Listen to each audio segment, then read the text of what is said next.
Hello बच्चों। ये मेरा YouTube का डेब्यू रहेगा। ठीक है, ये मेरा फर्स्ट वीडियो है YouTube में। होपफुली सबको अच्छा लगेगा और मेरे लिए भी ये एक्सपीरियंस मज़ेदार रहेगा। चलो कल के जो क्वेश्चन है उसको देखते हैं। फर्स्ट वाला जो क्वेश्चन है, two metallic spheres A and B kept on insulating stands are in contact with each other. A positively charged rod B is brought near the spear A as shown in the figure. The two spears are separated from each other and the rod P is removed. What will be the nature of charges on spears A and B? और ये question तुम्हारे CBSE board में 2019 में आया था, 1 marks का था। 1 marks का है, मतलब कुल मिला के बहुत छोटा सा सोल्यूशन होगा। ठीक है, देखो फिगर को मैं यहाँ पे कॉपी कर लेता हूँ ताकि समझाने में ईजी जाए। ठीक है, यहाँ पे देखो तुम्हारे पास एक स्पीयर है और ये A है, और एक और स्पीयर है वो देखो क्या है, B है। ठीक है, और यहाँ पे देखो तुम्हारे पास एक रॉड है। ठीक है, और ये देखो क्या है, P है, और ये रॉड जो है पॉजिटिवली चार्ज है। ठीक है, अब देखो क्वेश्चन को देखते हैं। टू मेटालिक स्पीयर्स, ठीक है, इसको ध्यान रखना है कि ये दोनों स्पीयर्स जो हैं किसके बने हुए हैं, मेटल्स के बने हुए हैं। ठीक है, तो मेटालिक स्पीयर्स हैं A and B kept on insulating stands. ये जो स्टैंड्स है वो इंसुलेटिंग है, और इंसुलेटिंग है मतलब देखो क्या है, इस बॉडी को अगर चार्ज मिलेगा, ये चार्ज जो है अर्थ पे नहीं जा सकता है। ठीक है, नेक्स्ट जो है are in contact with each other. एक और इंपॉर्टेंट चीज़ है कि दोनों स्पीयर्स एक दूसरे को टच कर रहे हैं, ये कॉन्टैक्ट में है। ठीक है, और इसके बाद तुमको दिया हुआ है the two spheres are separated, a positively charged rod P is brought near the sphere A as shown in the figure. अब देखो हम लोग क्या कर रहे हैं, तो हमारे पास इस टाइप के दो इंसुलेटिंग स्टैंड्स है, दो स्पीयर्स हैं A और B, और दोनों मेटल्स के बने हुए हैं, दोनों कॉन्टैक्ट में हैं। एक देखो तुम्हारे पास रॉड P है और ये पॉजिटिवली चार्ज है, इसको हम लोग स्पीयर A के पास लेके आ रहे हैं। ठीक है, देखो तुम थ्योरी में ये पढ़ चुके होगे कि मेटल्स में बहुत सारे फ्री इलेक्ट्रॉन्स होते हैं। ठीक है, जब तुम रॉड P को लाओगे, ठीक है, तो ये जो मेटल्स हैं, ठीक है, ये दो जो मेटल्स के स्पीयर्स हैं उसमें जो फ्री इलेक्ट्रॉन्स हैं, और फ्री इलेक्ट्रॉन्स मतलब कुल मिला के इलेक्ट्रॉन्स है, और तुमको पता है कि इलेक्ट्रॉन्स नेगेटिवली चार्ज होते हैं, और एक पॉजिटिव चार्ज एक नेगेटिव चार्ज को देखो क्या करते हैं, अट्रैक्ट करते हैं। ठीक है, तो ये दोनों स्पीयर्स में जो देखो फ्री इलेक्ट्रॉन्स है, काफ़ी सारे फ्री इलेक्ट्रॉन्स देखो क्या होंगे, ये पॉजिटिव चार्ज के देखो पॉजिटिवली चार्ज जो रॉड है उसके तरफ अट्रैक्ट होंगे, और अट्रैक्ट होकर देखो क्या करेंगे, जितने पास आ सकते आएंगे, जिसके कारण देखो क्या होंगे, ये इलेक्ट्रॉन्स यहाँ पे इकट्ठा होंगे। और यहाँ पे इकट्ठा होंगे मतलब क्या है, ए वाला स्पीयर का जो पोर्शन देखो पी वाले रॉड के सबसे पास है, वहाँ पे देखो काफ़ी सारे फ्री इलेक्ट्रॉन्स आके देखो इकट्ठा होंगे। तो मतलब देखो ये नेगेटिवली चार्ज हो जाएगा। ठीक है, और इधर क्योंकि देखो अब इलेक्ट्रॉन्स कम पड़ गए हैं, ठीक है, वो इनमें से काफ़ी सारे फ्री इलेक्ट्रॉन्स इधर आ गए हैं। ठीक है, तो इधर इलेक्ट्रॉन्स कम पड़ गए हैं, तो ये वाला जो एंड है वो देखो क्या हो जाएगा, पॉजिटिवली चार्ज। मतलब देखो बी वाले स्पीयर का जो फर्देस्ट वाला एंड है, जो पी वाले रॉड से सबसे दूर है, ठीक है, वो क्या हो जाएगा, पॉजिटिवली चार्ज। ठीक है, और तुमको पता है ये जो मैं बता रहा हूँ ये बेसिकली क्या है, इंडक्शन है। ठीक है, ये बेसिकली क्या है, इंडक्शन है। अब देखो क्या कर रहे हैं हम लोग, ये तुम्हारे पास ए वाला जो स्पीयर है उसका देखो नियरेस्ट जो एंड है, जो रॉड पी के पास है, वो नेगेटिवली चार्ज हो गया। बी वाले स्पीयर का जो फर्देस्ट एंड है, जो रॉड पी से सबसे दूर है, वो देखो क्या होगा, पॉजिटिवली चार्ज हो जाएगा। ठीक है, इसके बाद देखो क्या कर रहे हैं, दोनों स्पीयर्स को हम लोग सेपरेट कर रहे हैं। ठीक है, और दोनों स्पीयर्स को जब तुम देखो सेपरेट करोगे, मतलब अब देखो क्या कर रहे हैं, ये दोनों को देखो क्या कर रहे हैं, टच, दोनों एक दूसरे को देखो क्या कर रहे हैं, टच नहीं कर रहे हैं। ठीक है, तो उस समय देखो क्या होगा, ऐसे ही रहेगा, ये नेगेटिव रहेगा, ये पॉजिटिव रहेगा। इसके बाद देखो हम लोग क्या कर रहे हैं, पी वाले रॉड को देखो क्या कर रहे हैं, रिमूव कर रहे हैं। और पी वाले रॉड को जब रिमूव करोगे, ठीक है, तो ये जो तुम्हारे पास देखो नेगेटिव चार्ज है, ये देखो स्पीयर ए के ऊपर देखो क्या होगा, पूरा यूनिफॉर्मली डिस्ट्रीब्यूट हो जाएगा। ठीक है, और सेम वैसे देखो बी वाले रॉड के ऊपर ये जो पॉजिटिव चार्ज है वो देखो क्या होगा, पूरा यूनिफॉर्मली डिस्ट्रीब्यूट हो जाएगा। ठीक, रॉड पी को हटाने के बाद। ठीक है, और तुमको ये पूछा गया है what will be the nature of charges on spheres A and B. ठीक है, तो तुम देख सकते हो ए वाले स्पीयर के ऊपर देखो क्या होगा, नेगेटिव चार्ज रहेगा, और बी वाले स्पीयर के ऊपर देखो क्या होगा, पॉजिटिव चार्ज रहेगा। ठीक है, देखो इस क्वेश्चन को अगर मैं थोड़ा सा, ये तो देखो ये जो क्वेश्चन है उसका सोल्यूशन हो गया। ठीक है, यहीं तक खत्म हो गया। ठीक है, और फिर से देखो क्या है, ये बोर्ड एग्जाम में देखो 1 मार्क्स में 1 मार्क्स का क्वेश्चन है। ठीक है, तो तुमको इतना कुछ समझाना नहीं है। ठीक है, कभी भी देखो बोर्ड एग्जाम में 1 मार्क्स के जो क्वेश्चन है उसको हार्डली देखो 1 लाइन 2 लाइन में ही लिखना है। ठीक है, तो यहाँ पे देखो क्या है, तुमको केवल इसमें ये लिखना है कि ए वाला जो स्पीयर है वो नेगेटिवली चार्ज होगा, बी वाला स्पीयर देखो क्या होगा, पॉजिटिवली चार्ज। ठीक है, अब देखो क्वेश्चन को मैं थोड़ा सा ट्विस्ट कर रहा हूँ। ठीक है, यहाँ पे देखो तुम फिर से सोचो, दो स्पीयर्स हैं, ठीक है, दोनों कॉन्टैक्ट्स में इंसुलेटिंग स्टैंड है। ठीक है, जो क्वेश्चन था वही है। ठीक है, और ऑब्वियसली देखो दोनों न्यूट्रल है, ए और बी। ठीक है, और तुम्हारे पास देखो ये रॉड है, ठीक है, पी है, और ये पॉजिटिवली चार्ज है। ठीक है, जब इसको तुम पास लेके आओगे, जैसा अभी समझाया था तुमको, ठीक है, ए वाले स्पीयर का देखो जो नियरेस्ट एंड है रॉड पी के वो नेगेटिवली चार्ज हो जाएगा, बी वाला स्पीयर का जो फर्देस्ट एंड है, ठीक है, वो पॉजिटिवली चार्ज हो जाएगा, जो पहले हो रहा था वही चीज़ है, ठीक है। अब देखो क्या है, जैसे ये जो तुमको ओरिजिनल जो क्वेश्चन दिया था उसमें देखो ये दिया हुआ था कि हम इसको हटा दे रहे हैं, और इसको हटाने के बाद देखो नहीं, इसको हम लोग क्या कर रहे हैं, दोनों को अलग कर रहे हैं, फिर इसको हटा रहे हैं, ठीक है। अब अगर क्या करते हैं हम लोग, देखो क्या करते हैं, जो डिफरेंस है वो ये है कि दोनों को अभी कांटेक्ट में रहने देते हैं, तो इसको हटा देते हैं, तब क्या होगा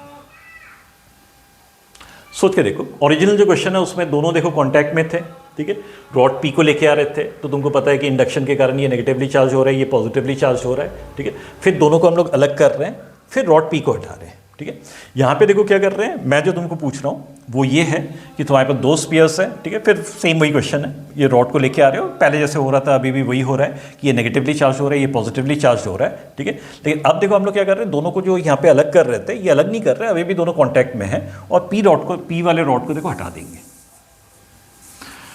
ठीक है। वीडियो को पॉज करो, ठीक है, मुश्किल से 10 सेकंड तुमको लगना चाहिए इसको सोचने में, ठीक है, और फिर जो है मैं जो इसका आंसर है इसको बता देता हूँ।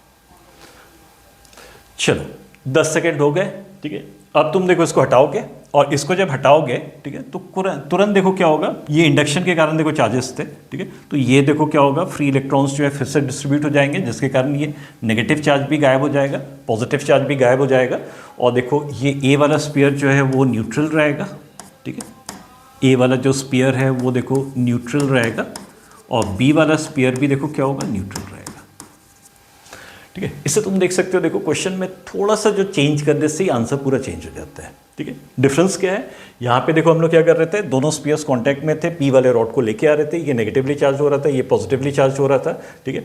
उसके बाद हम लोग दोनों को देखो सेपरेट कर रहे थे, दोनों स्पीयर्स को अलग अलग कर रहे थे, उसके बाद इसको हटा रहे थे, पी वाले रॉड को हटा रहे थे, तब देखो ए वाला स्पीयर जो है वो देखो क्या हो रहा है, नेगेटिवली चार्ज हो रहा है, बी वाला पॉजिटिवली चार्ज हो रहा है। लेकिन मैं तुमको जो क्वेश्चन पूछा हूँ स्लाइट डिफरेंस है, ठीक है, सेम वही है, दोनों कांटेक्ट में है, पी वाले रॉड को लेके आ रहे हो, और पी वाले रॉड को लेके आ रहे हो तो देखो ये इंडक्शन के कारण नेगेटिवली चार्ज होगा, यहाँ पे पॉजिटिव चार्ज अपीयर होगा, ठीक है। फिर देखो हम लोग क्या कर रहे हैं, जो अलग कर रहे थे वो नहीं कर रहे हैं, दोनों स्पीयर्स अभी भी कॉन्टैक्ट में, पी वाले रॉड को हटा दे रहे हैं, और पी वाले रॉड को हटाओगे कि नहीं, ये इंडक्शन के कारण देखो ये नेगेटिव और पॉजिटिव चार्जेस प्रोड्यूस हो रहे थे, अब देखो क्या होगा, ये फ्री इलेक्ट्रॉन्स वापस चले जाएंगे, जिसके कारण देखो क्या होगा, ये भी न्यूट्रल हो जाएगा, ये भी न्यूट्रल हो जाएगा, ठीक है। तो तुम देख सकते हो क्वेश्चन में एक छोटा सा चेंज करने से आंसर पे कितना फर्क पड़ता है। चलो सेकंड वाले क्वेश्चन को देखते हैं।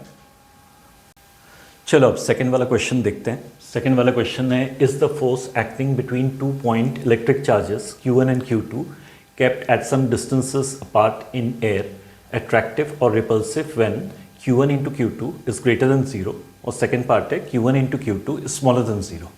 ये क्वेश्चन तुम्हारे CBSE 2003 और 2007 में आया था, 1 मार्क्स का था। देखो एक सिंपल सा चीज़ है, हमको पता है कि दो अगर पॉजिटिव चार्जेस हैं, ठीक है, तो वो एक दूसरे को देखो रिपेल करते हैं। तुम ये भी जानते हो कि अगर तुम्हारे पास दो नेगेटिव चार्जेस हैं तो ये भी एक दूसरे को क्या करते हैं, रिपेल करते हैं। लेकिन एक पॉजिटिव चार्ज और एक नेगेटिव चार्ज वो एक दूसरे को देखो क्या करते हैं, अट्रैक्ट करते हैं। ये तो देखो तुम क्लास मेरे ख्याल से 8 में पहली बार पढ़े थे, 10th में भी पढ़े थे, ठीक है, 12th में भी पढ़े हो कि दो पॉजिटिव चार्जेस एक दूसरे को रिपेल करते हैं, दो नेगेटिव चार्जेस एक दूसरे को रिपेल करते हैं, एक पॉजिटिव और एक नेगेटिव चार्ज एक दूसरे को अट्रैक्ट करते हैं। इसलिए हम लोग क्या बोलते हैं कि लाइक चार्जेस जो हैं वो एक दूसरे को देखो क्या करते हैं, रिपेल करते हैं, और अनलाइक चार्जेस देखो क्या करते हैं, एक दूसरे को देखो अट्रैक्ट करते हैं, ठीक है। यहाँ पे देखो क्वेश्चन का जो फर्स्ट पार्ट है कि Q1 into Q2 is greater than 0, तो फर्स्ट जो पार्ट है उसमें तुम्हारे पास Q1 into Q2 is greater than 0 आ रहा है। इसका मतलब Q1 और Q2 का जो प्रोडक्ट है वो ग्रेटर देन 0। अगर दोनों चार्जेस पॉजिटिव होंगे, ठीक है, तो Q1 भी पॉजिटिव है, Q2 भी पॉजिटिव है, और तुमको पता है कि दो पॉजिटिव नंबर्स का जो प्रोडक्ट है वो भी पॉजिटिव आता है, और पॉजिटिव आ रहा है मतलब ग्रेटर देन 0, ठीक है। इसका मतलब क्या है, दोनों चार्जेस देखो क्या हो सकते हैं, पॉजिटिव हो सकते हैं। या देखो तुम्हारे पास क्या हो सकता है कि दोनों चार्जेस नेगेटिव हो सकते हैं।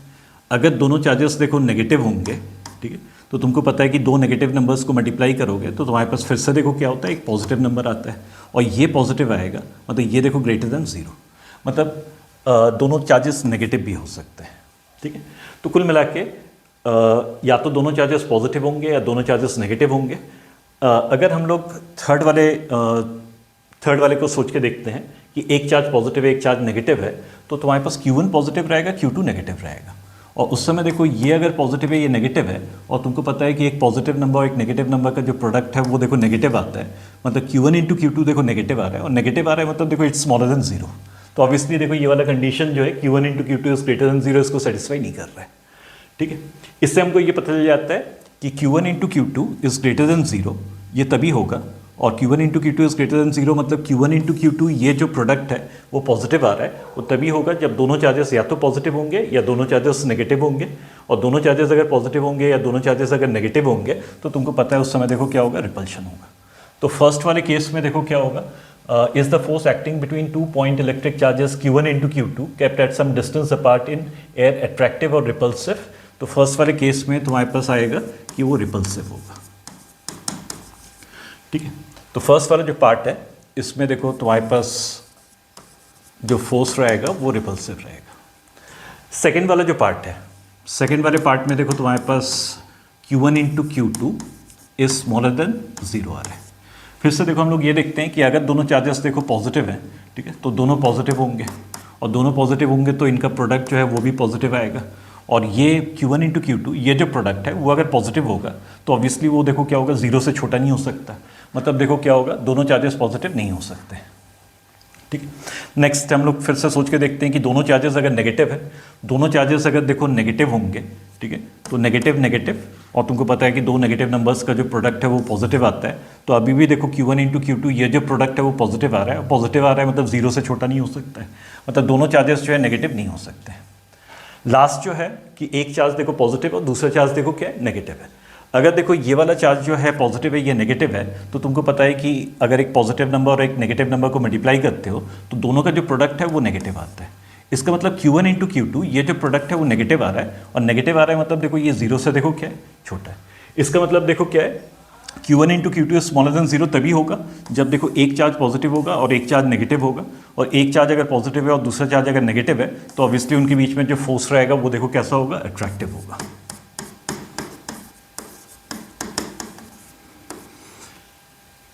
ठीक है, तो तुम्हारे पास ये आ गया फर्स्ट वाला जो पार्ट है Q1 into Q2 is greater than zero, वहाँ पे फोर्स रिपल्सिव रहेगा, और सेकेंड वाला part Q1 into Q2 smaller than zero, उस समय जो फोर्स रहेगा वो देखो क्या होगा, अट्रैक्टिव रहेगा।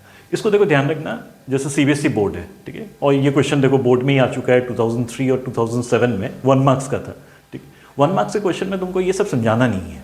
ठीक है, ऑब्वियसली जब तुम एग्जाम दोगे बोर्ड के पेपर में तुमको बस फर्स्ट पार्ट में इतना ही लिखना है कि फोर्स जो है रिपल्सिव रहेगा, और सेकंड पार्ट का आंसर रहेगा कि फोर्स अट्रैक्टिव रहेगा। ये तो लेकिन तुमको देखो एक बार पूरा सोच के देखना पड़ेगा कि क्या करना है नहीं करना है। बाकी जब आंसर शीट में लिखोगे तो तुमको केवल ये लिखना है कि फर्स्ट पार्ट में रिपल्सिव और सेकंड पार्ट में अट्रैक्टिव।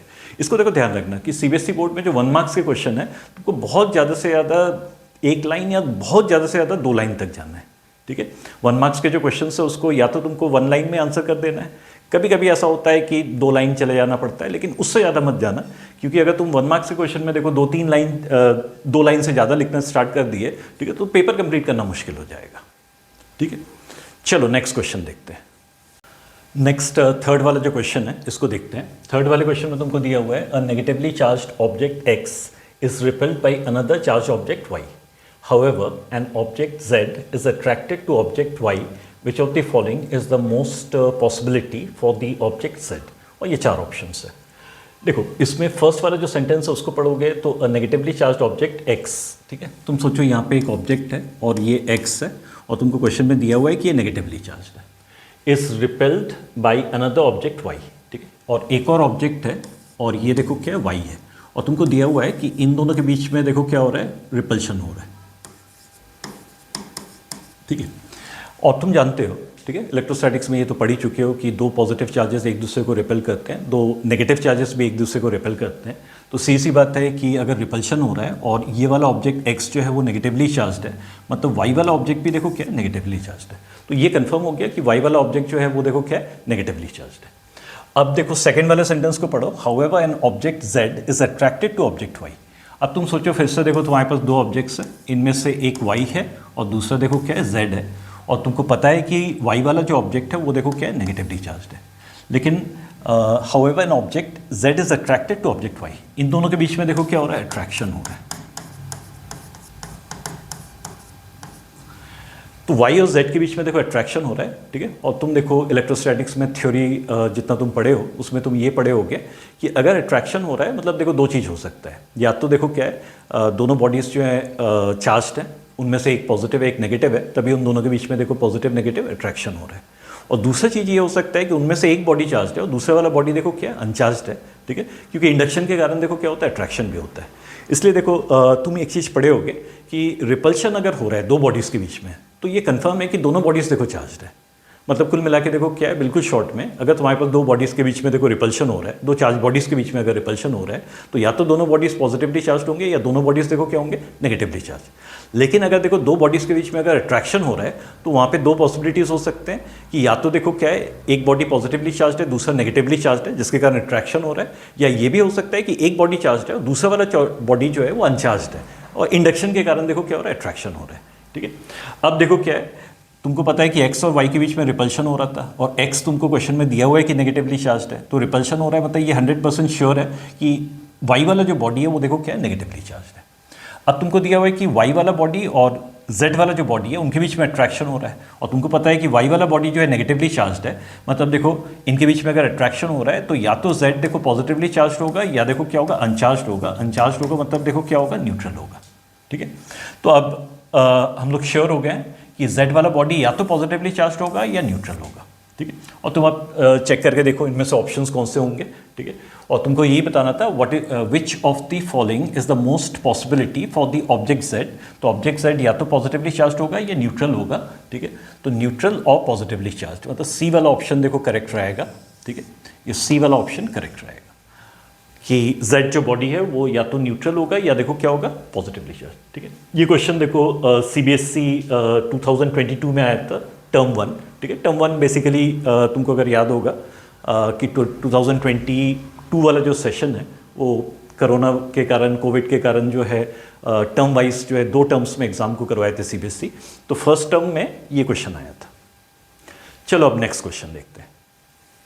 चलो फोर्थ वाला क्वेश्चन देखते हैं। फोर्थ वाला क्वेश्चन है an object having a charge of 1 coulomb gains 5.0 into 10 to the power of 18 electrons, the net charge on the object becomes. तुम सोचो तुम्हारे पास यहाँ पे एक ऑब्जेक्ट है और इसके ऊपर चार्ज कितना दिया हुआ है 1 कूलम्स, तो इसके ऊपर चार्ज 1 कूलम्स है और gains 5.0 into 10 to the power of 18 electrons. मतलब ये जो ऑब्जेक्ट है इस ऑब्जेक्ट को तुम कितने इलेक्ट्रॉन्स दे रहे हो 5 into 10 to the power of 18 electrons, इतने इलेक्ट्रॉन्स तुम दे रहे हो। तुम देखो इलेक्ट्रोस्टैटिक्स में जो थ्योरी पढ़े हो उसमें तुमको पता है कि अगर तुमको एक बॉडी को देखो नेगेटिवली चार्ज करना है तो उसको इलेक्ट्रॉन्स देते हो, एक बॉडी को अगर पॉजिटिवली चार्ज करना है तो उसमें से इलेक्ट्रॉन्स देखो क्या करते हो रिमूव करते हो, ठीक है। तो सी बात है कि ये बॉडी अगर इलेक्ट्रॉन गेन कर रहा है मतलब तुम इसको दे रहे हो मतलब इसको बेसिकली नेगेटिव चार्ज दे रहे हो, ठीक है। और इस बॉडी के ऊपर देखो पहले से ही कितना चार्ज था 1 कूलम्स था, ठीक। तो अब देखो हम लोग क्या करेंगे, जो क्वांटाइजेशन ऑफ चार्ज से तुमको फॉर्मूला मिलता है वो फॉर्मूला देखो Q = N × E है, ठीक है। तो तुम्हारे पास Q = देखो क्या आएगा N जो है तुम कितने इलेक्ट्रॉन्स देखो तुम उसको सप्लाई कर रहे हो 5 × 10 to the power of 18, ठीक है।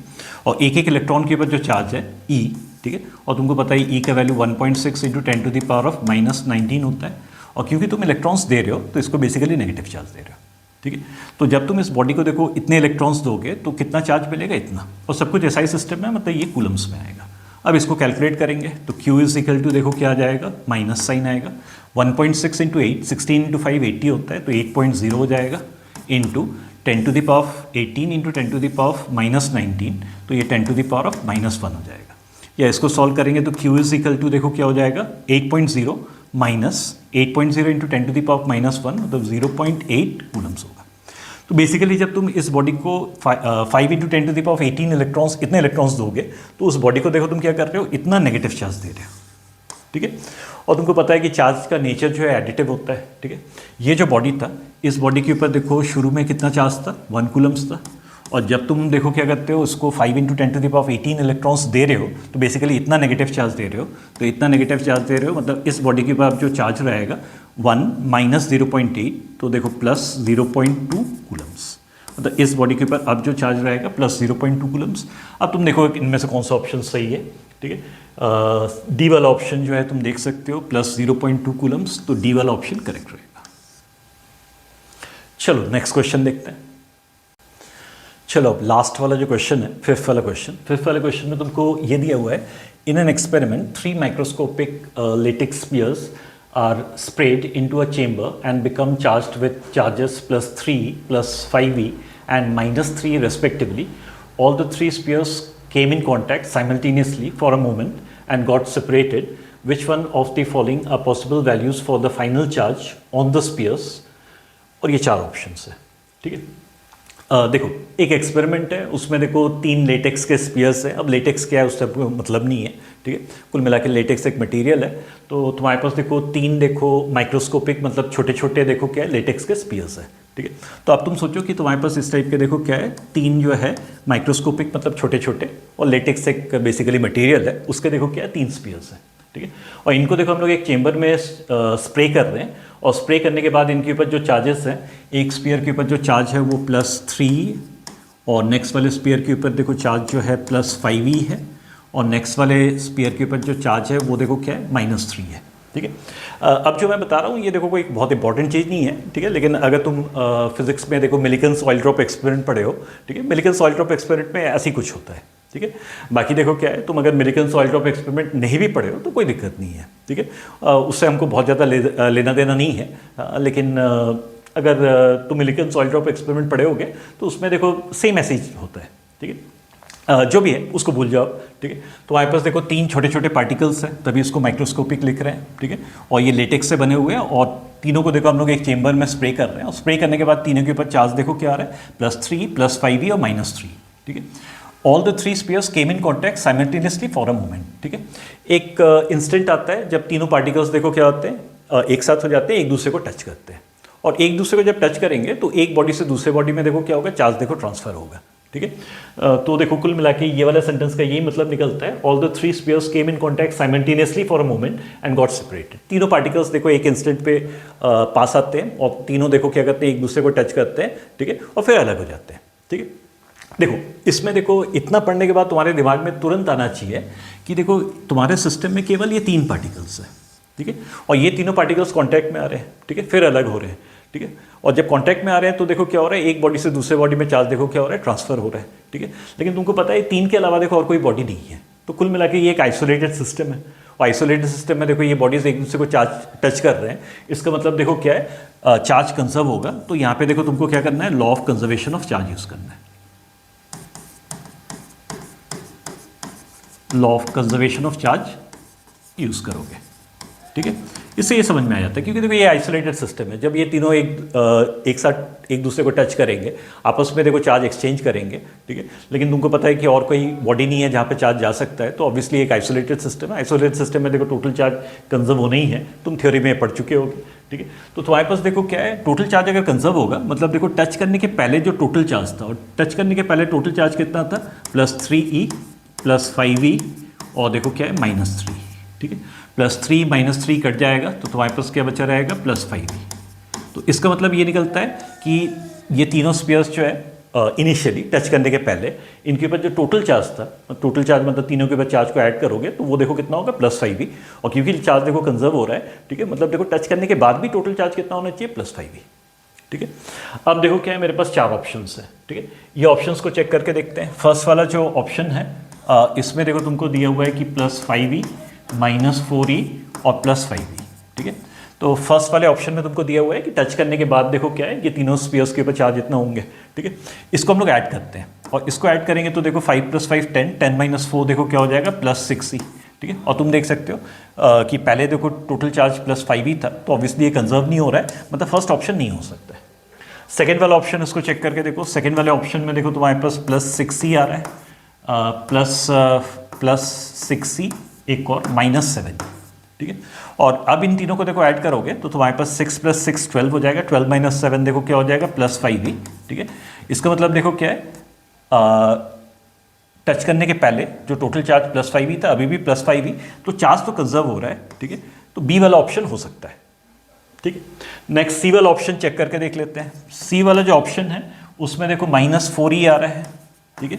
उसके बाद +3.5e है और +5.5e है, ठीक है।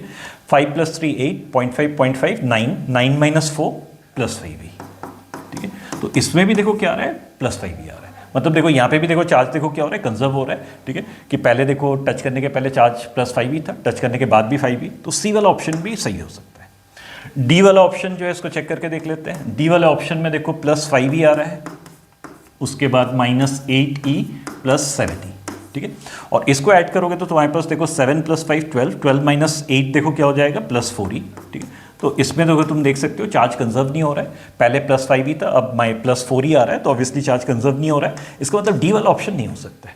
तो ये कंफर्म हो गया कि देखो ए वाला ऑप्शन तो हो ही नहीं सकता और डी वाला ऑप्शन नहीं हो सकता, लेकिन तुम्हारे पास देखो क्या है, बी वाला ऑप्शन भी हो सकता है, अब सी वाला ऑप्शन भी हो सकता है, ठीक है।